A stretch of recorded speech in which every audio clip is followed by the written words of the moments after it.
Hello বন্ধুরা, good morning, welcome back to my channel happy TV family. তোমরা সবাই কেমন আছো? আশা করছি সবাই খুব ভালো আছো। আমি আমার ফ্যামিলির সবাই কিন্তু খুব ভালো আছি। আমি পাপিয়া চলে আসলাম নতুন সকালে নতুনভাবে একটা মিষ্টি ব্লগ ভিডিও নিয়ে তোমাদের সামনে। আজকে হলো বুধবার, এখন বাজে সকাল 8:30 9টা মতন। এখন থেকে আমি আমার নিউ ব্লগটা স্টার্ট করলাম। আর ঘুম থেকে উঠেছি জাস্ট একটু আগে, মা মেয়ে সবাই একবারে মুখ চুখ ধুয়ে বসে পড়েছি খেতে। আজকে চলে যাব বাড়িতে, তো সেই কারণে একেবারে তাড়াতাড়ি বলতে পারো খাওয়া দাওয়া করে নিয়ে এবার বেরিয়ে পড়বো। সেই কারণে একটু না বেশ তাড়াহুড়োর মধ্যে আছি। চলো স্নান দান করে একেবারে আসি। স্নান দান করে চলে এসেছি ঘরে, এবার যাব বাড়িতে। রেডি হয়ে গেছি এই যে, কিন্তু মাথাটা এখনো আঁচড়ানো হয়নি। এবার মাথাটা আঁচড়াবো, আঁচড়ে নিয়ে ব্যাস তারপরে রেডি। এই মুহূর্তটা যে কতটা কষ্টের, মনে হয় যেন বুকের মধ্যে একটা মানে মোচড় দিয়ে হাউমাউ করে কাঁদলেও যেন এই কষ্টটা যেন যায় না। তো সেই কারণে তো যাই হোক, তো এবার বেরিয়ে পড়বো চলো। আর মন খারাপ করে কষ্ট পেয়েও তো কিছু করার নেই।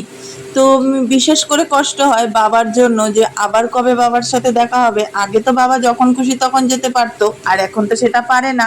তো বাবাকে এবার বলছি, বলে চলে যাব, চলো বেরিয়ে পড়ি। বাড়িতেও যাচ্ছি, পরে আসবো, সাবধানে থাকো। হ্যাঁ,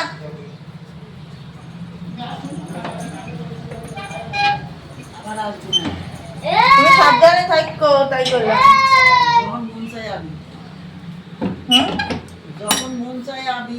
হ্যাঁ, তুমিও সাবধানে থাকো, বুঝছো? আর আর লোকাল আনাইরা তর্ক করে শত্রু তো আমি বাড়াইও না। এদিকে বেরিয়ে পড়লাম। এবার বাবাকে ওরকম অবস্থায় দেখে প্রত্যেকটা বাড়ি যেন মনে হয় আর 2 দিন যদি বাবার কাছে থেকে যেতে পারতাম, না জানি কতই না ভালো হতো। কিন্তু ওই যে ওদিকে আমার একার সংসার, ওইদিকে থাকতে গেলে ওদিকে আমার বড়মশাই না খেয়ে থাকবে। তাই এদিকে ইচ্ছা করলেও 2 দিনের বেশি 3 দিন আর থাকার উপায় নেই। করে এখনো বেরোতে পারিনি, এখন বেরোবো, একটু পরে বেরোবো। বড়মাসাই ফোন করলো। বড়মাসাই বললো কি যে বাড়িতে ছিল, বাড়ি থেকে কাজে বেরিয়ে গেছে। বারবার মালিককে ফোন করছে, তো তাই সেই কারণে বললো যে বাড়ির মানে কাজে চলে এসছে। তাই বললাম তাহলে যখন কাজে গেছে তাহলে অত চাপ নেই, ধীরে সুস্থে রিল্যাক্সে যাবো। 11:30 ট্রেনটা যাবো বাড়িতে। একটুখানি বসি আর 1 ঘন্টা, আবার কবে আসবো তো ঠিক নেই। তো সেই কারণে বুকে ব্যথা, মুখে হাসি রেখে যেতেই হবে, কিছু করার নেই। তো যাই হোক, তো সেই কারণে এখন বাজে 11:15, আর 1 ঘন্টা একটুখানি বসে নিয়ে গল্প টল্প করে নিয়ে বেরিয়ে পড়বো। স্নান সমস্ত কিছু তো হয়ে গেছে, কমপ্লিট, কিছু তো বাকি নেই।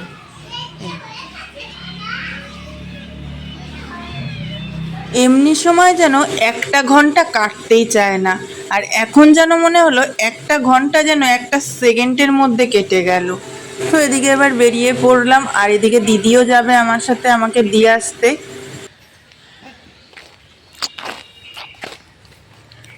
দৌড়াদৌড়ি করবি না, রাস্তা এটা।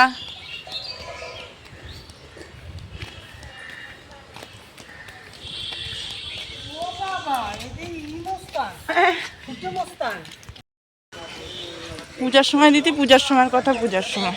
এদিকে এবার দিদি আর আমি গল্প করতে করতে চলে আসলাম স্টেশনে। আর মানুষের যদি 2টো ডানা থাকতো, আমার মনে হয় মানুষ না জানি উড়তে উড়তে কত দূর দূরান্ত চলে যেত।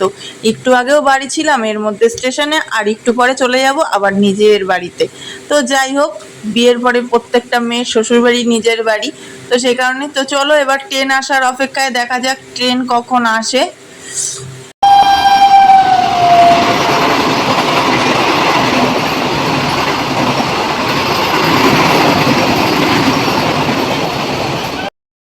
ভাই রোদ গরমে কেবল জাস্ট ঘরে ঢুকলাম। মেয়ে তাও এখনো ঘরে ঢুকে উঠতে পারেনি। কি যে বিরক্ত লাগছে। আমি এই বিরক্ত লাগার কারণে আমি আর সকালবেলা কখনো আসতে ইচ্ছা করলেও আমি হাজার কাজ, আমি আসতেই চাই না, আমার একদম ভালো লাগে না। এখনও রান্না করবো, আবার রান্না বসাবো, যে বিরক্তি লাগছে। চলো একটু সাথে থাকো, কথা বলতে পারছি না, পাচ্ছিস না, আসছি একটু পরের সাথে থাকো।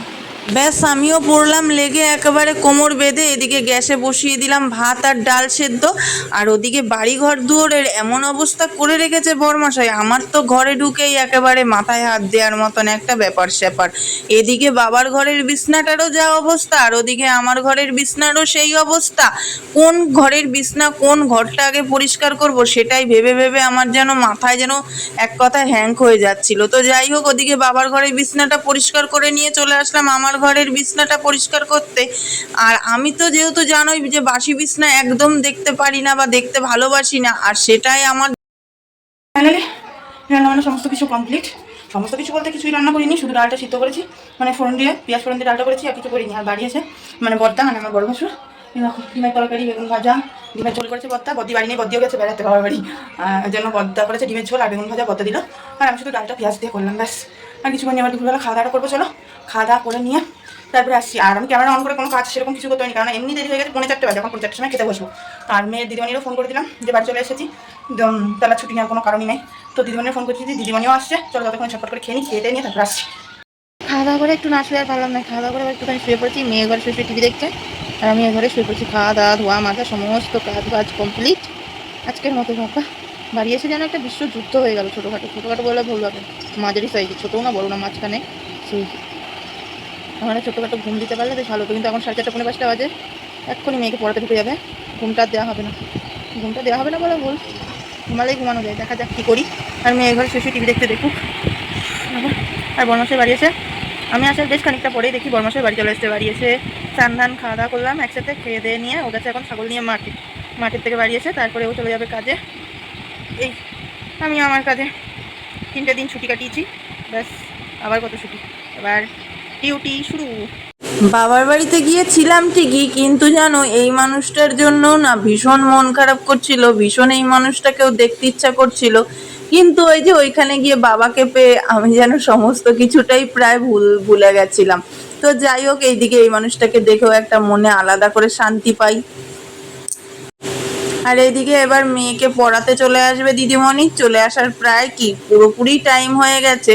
তো সেই কারণে একটুখানি এই যে যেগুলো ব্যাগের থেকে বারটার করে রাখার মতন সেগুলো বারটার করে রাখছিলাম, যেহেতু দিদিমণি এসে চেয়ারেই বসে গরমে, তো সেই কারণে চেয়ারটাকে আগে আমি ফাঁকা করে দিচ্ছিলাম। তারপরে এইদিকে দিদিমণি পড়িয়ে বাড়ি চলে গেছে মেয়ের, আর আমি এগুলো যেহেতু মেয়ের 3 দিন ছুটি ছিল, তাই আমি আর এক ফোঁটাও সময় নষ্ট না করে মেয়ের হোমওয়ার্কগুলো দেখছিলাম যে হোমওয়ার্কগুলো কি কি আছে, কেননা মেয়েকে এবার একটুখানি 10-5 মিনিট খেলতে দিয়েই বসিয়ে দেবো বই। আমার মতন এরকম কার কার হয় তোমাদের বলো তো, যে কোথা থেকে আসার পরে আর এক ফোঁটা শরীর বয় না, নিজেকে ঠেলে চলানোর মতন করে চলাতে হয়। আমি দেখো এই সন্ধ্যা অবধি ঠিক চলে গেছি, এখন আর ভালো লাগছে না। চলে গেছি বলাটা ভুল, চলাতে বাধ্য হয়েছি, মানে ঠেলে বলে না যে চল, তো এরকম একটা ব্যাপার আমারও হয়েছে। আর ভালো লাগছে না, মন থেকে একটু ঘুমাতে পারলে হয়, কিন্তু মেয়ের পড়াগুলো কমপ্লিট করি তারপরে ঘুমাবো, এই হলো ব্যাপার। তো চলো সন্ধ্যাবেলা কিছু খাবো, মা মেয়ে দুজন মিলে। মেয়ে এখন ওর বর্মার ঘরে, ওর বর্মা তো বাড়ি নিয়ে দাদার সাথে মনে গল্প করছে। মেয়েকে এবার খাবো, খাই ঠাই নিয়ে সন্ধ্যাবেলা মা মেয়ে দুজন মিলে কিছু হালকা পাতলা একটু টিফিন করি। মাথাটা যন্ত্রণা করছে, মেন কথা মাথা প্রচুর যন্ত্রণা করছে, এত পরিমাণে মাথা যন্ত্রণা করছে না, হাত ধুপ করে একদম গরুর মতো শুয়ে পড়ছে। নিজেকে নিজের জন্য অনেক কী মনে হচ্ছে, অনেক ভালো লাগছে না, আর ভালো লাগছে না। চলো বন্ধুরা, দেখি সন্ধ্যাবেলা কী খাই, মেয়েটাকে ডেকে নিয়ে আসি, একবার শুয়ে বসে থাকলে তার হবে না, চলো। দুপুরের খাওয়া দাওয়াটা তো কোনো রকমে তাড়াতাড়ি করে কমপ্লিট হলো, কিন্তু রাতের খাওয়া দাওয়াটাও তো করতে হবে। তার জন্য আলু চচ্চড়ি বসিয়ে দিলাম গ্যাসে, আর এখানে এই যে কোটোয় করে ঢালছি নিমকি। এই নিমকির প্যাকেট দুটো নিয়ে এসেছিলাম বাবার বাড়ি থেকে। কেন জানো তো, অত দূর থেকে কেন ব্যাগে করে বয়ে নিয়ে আসলাম নিমকির প্যাকেট, কারণ এই যে এই নিমকিগুলো আমাদের এখানে পাওয়া যায় না, তো সেই কারণে। তো যাই হোক, এদিকে দেখো আলু চচ্চড়ি বসিয়ে দিয়ে মেয়েকে এদিকে আমি নিয়ে বসে গেছি বই নিয়ে। এবার মেয়েকে বই পড়াতে পড়াতে এত পরিমাণে মাথা যন্ত্রণা উঠে গেছে, আমার জার্নিং বেশি হয়ে গেছে, তো সেই কারণে। চলো বন্ধুরা, আজকের মতন ভিডিওটা এখানেই শেষ করছি, দেখা হবে কালকে নতুন একটা ভিডিওর সঙ্গে। ততক্ষণ সবাই খুব ভালো থেকো, আজকের মতো টাটা।